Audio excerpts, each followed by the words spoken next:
या स्नेह मेळाव्याचे कार्यक्रमाचे अध्यक्ष आदरणीय राजन मालक, यशवंत माने आणि या स्टेजवर बसलेले सर्व व्यासपीठ, सर्व कार्यकर्ते, बंधू आणि बंधू, आता सगळ्यांनी बरंच सांगितलं.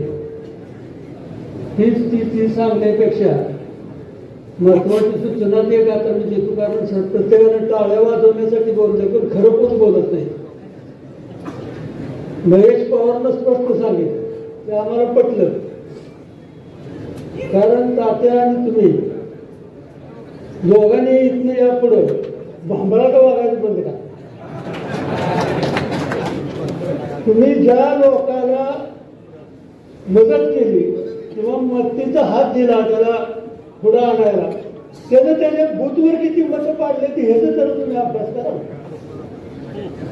नाहीतर उभं प्रत्येकानं उठायचं मला काम द्यायचं आणि ही बॉम्ब सगळ्या सर्वसामान्यात नेली ही मात्र विसरू नका. सर्व लोक काय काय म्हणायचे, काय काम केलं त्यांनी केलं काम, त्यांच्या काय कारभाऱ्यांनी खाल्लं, ही वस्तू दिल्या का नाही बाबा सांग. तर ह्या पुढं आता ह्या वेळेला जरी आपला आमदार म्हणून निवडून जरी आलं नसलं तर आपल्याला आमदाराचं कमी नाही, कारण ते आमदारच आहेत. कारण त्या निवडणुकीत हारला असेल तर मनात तर तुमच्या आमच्या सगळ्या मनात यशवंत जाते म्हणजे आमदार. तर इथनं पुढं तात्याला बी राजन मालकाला बी आणि बाळराजे पाटलाला बी माझं सांगणं आहे की ह्या पुढं कुठल्याही कार्यकर्त्याला थोडा कस लावा. आणि दुसरी गोष्ट काय झाली, हमेशा सत्तेत असणारी माणसं सोकाळ झालेली, प्रयत्न करायला ती ढिली पडते.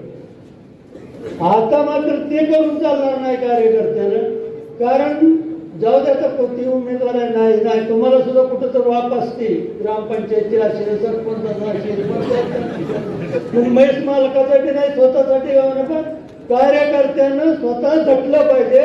आणि पुढच्या म्हणजे येणाऱ्या ज्या इलेक्शन आहेत त्या इलेक्शन मध्ये पार्टीचं पक्षाचं काम करून याला पुनर्जीवन देण्याचं काम हे तुमच्या सगळ्या पुढे आहे आणि ते तुम्ही प्रामाणिकपणे करताल एवढी अपेक्षा करतो आणि माझे 2 शब्द संपवतो.